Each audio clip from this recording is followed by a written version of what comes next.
This is a history hot tip from On July 26, 1956, British and French commandos seized control of the strategically important Suez Canal, blockading the waterway in an attempt to prevent the newly proclaimed Republic of Egypt from fully controlling it. What followed was a series of Anglo-French military incursions into Egypt, actions that would be indelibly etched in history as the Suez Crisis, perhaps one of the final spasms of the British and French empires. Hello there, welcome back to my channel, and a look at the Suez Crisis and why it matters. During the Second World War, the United Kingdom and France had been allies. Both countries were heavily involved in the North African theatre where together they had fought against the Axis powers. During the war, Egyptian nationalists led by people such as Gamal Abdel Nasser had done what they could to help the British and French effort, believing that a British and French victory would somehow mean Egyptian independence. But by the end of the conflict, Cairo was something of a tinderbox with people such as Nasser, believing that Britain would soon leave Egypt.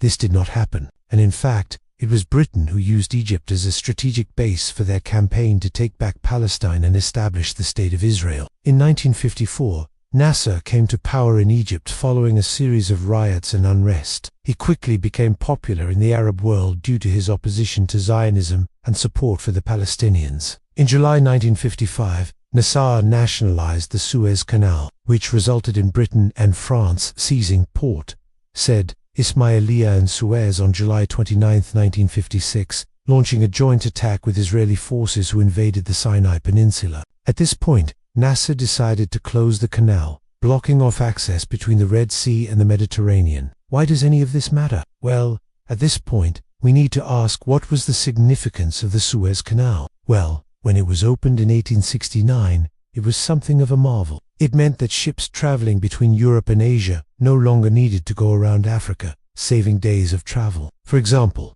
on November 12, 1869, the British ship, the SS Gurukha, left London for Bombay. She went through the Suez Canal and arrived in India on December 14, only 32 days later. Without the canal, she would have taken more than 3 months. It also saved around 4,000 miles or 6,400 kilometers on the journey. By the turn of the century, around 90% of traffic heading through the canal was British. At the beginning of the 20th century, the British government purchased shares in the canal, eventually increasing this to 54% by 1914.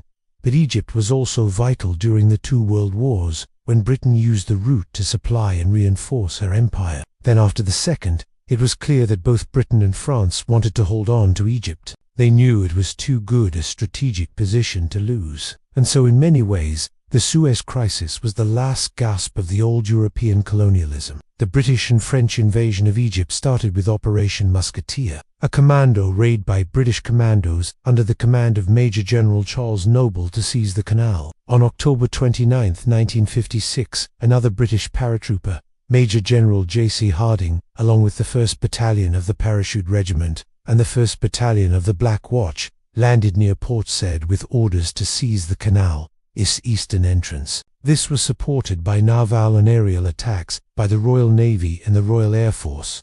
Within hours, the British and French forces had seized the canal, placing thousands of troops along its length. Egypt, however, wasn't without some resistance, and in fact, it was Egyptian forces who actually inflicted casualties on the British and French. For example, an Egyptian police captain, Hassan Abdel Latif, single-handedly attacked a British armoured car, destroying it and killing several British servicemen, before he himself was killed. Still, it seemed the British and French had achieved success. However, on October 30, 1956, Britain and France issued an ultimatum to Egypt, demanding that the Egyptian government renounce its nationalization of the canal and allow an international administration to oversee its operation. Nasser, though, refused to back down, stating publicly that the canal was Egyptian and would be operated by Egyptians. So at 5:30 a.m. on October, British and French troops took over key points around Cairo. Israeli defense forces also crossed into the Sinai Peninsula again, aiming for the Suez Canal. British airborne forces took Ismailia and Port Said. By November 1st, the entire canal was under British and French control once more. In total, 70,000 British, 18,000 French, and 20,000 Israelis fought against approximately 20,000 Egyptian soldiers. However, This was never going to be enough for Britain and France to fully take over Egypt, and they knew it. Their goal was really to threaten the Egyptians and force them to the negotiating table. However, things didn't exactly go according to plan. Britain's principal objective was to seize and hold the canal. However, Britain's war aims were far more ambitious, namely, to depose Nasser and replace him with someone more favorable to the West. There were several reasons for this. Britain and France had significant financial interests in Egypt, such as the canal itself, but they also had major investments in the Suez Canal Company, the Bank of Egypt and the Egyptian General Petroleum Corporation, all of which were effectively nationalized by now. These financial concerns were matched with a desire to maintain Egypt as an anti-Soviet state.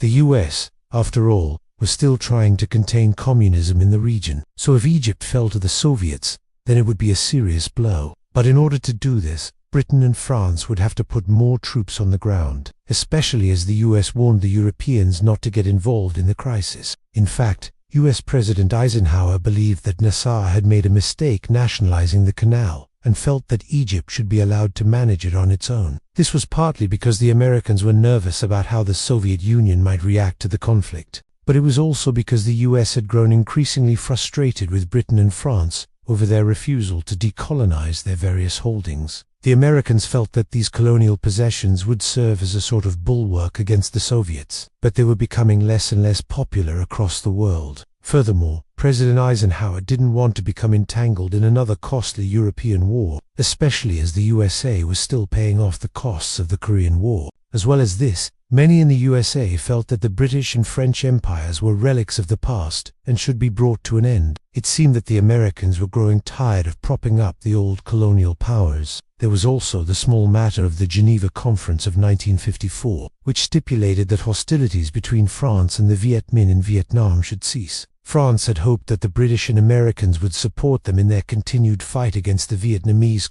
but it was clear that the USA at least wasn't going to. So the French felt they had no option but to try and create a fait accompli. If they could seize the canal and install a puppet regime in Cairo, then they would have a new ally in the region, and so counter the perceived threat from Moscow. But there was a problem. Whilst the initial assault in Egypt had gone according to plan, since then, things had rapidly deteriorated. On November, Israel launched an attack into the Sinai Peninsula, capturing Gaza. This was in accordance with the Anglo-French plan, which detailed how Israel would assist in the invasion. However, this was problematic for the Americans, who saw the Israeli action as unhelpful. Ike responded by suspending military aid Israel and threatening to cut off all diplomatic ties with Israel unless they pulled out of the Sinai, with the US no longer willing to tolerate the situation. British Prime Minister Anthony Eden realized that his premiership was hanging by a thread. There were demonstrations outside 10 Downing Street and even threats of military action from the Soviet Union. It was clear that the game was up. With no American support, Eden agreed to a UN resolution calling for a ceasefire and the withdrawal of all foreign forces from Egypt. When the news broke that the British and French were withdrawing from Egypt, it caused something of a political crisis in the UK. Many Conservatives felt that Eden had betrayed them, whilst many of the Labour Party felt that the whole affair had been a huge waste of time. Eden himself became ill and resigned, making way for Harold Macmillan to become Prime Minister. Perhaps the most lasting impact of the Suez Crisis was the damage it did to Britain's prestige. Throughout the conflict, the British had hoped that the Canadians, Australians, and New Zealanders would contribute troops to the invasion. However, this wasn't the case. Indeed, the only Commonwealth country to offer assistance was South Africa, sending a small contingent of troops. This unwillingness to fight alongside the British was seen as a sign of the changing times. No longer was Britain the head of an extensive colonial empire. The Suez Crisis marked the end of that, and with it the end of an era. So why does any of this matter today? Well, the Suez Crisis is still remembered in Egypt as a day of pride when the Egyptians successfully resisted Western imperialism. The crisis also led to the collapse of the post-war consensus in the UK.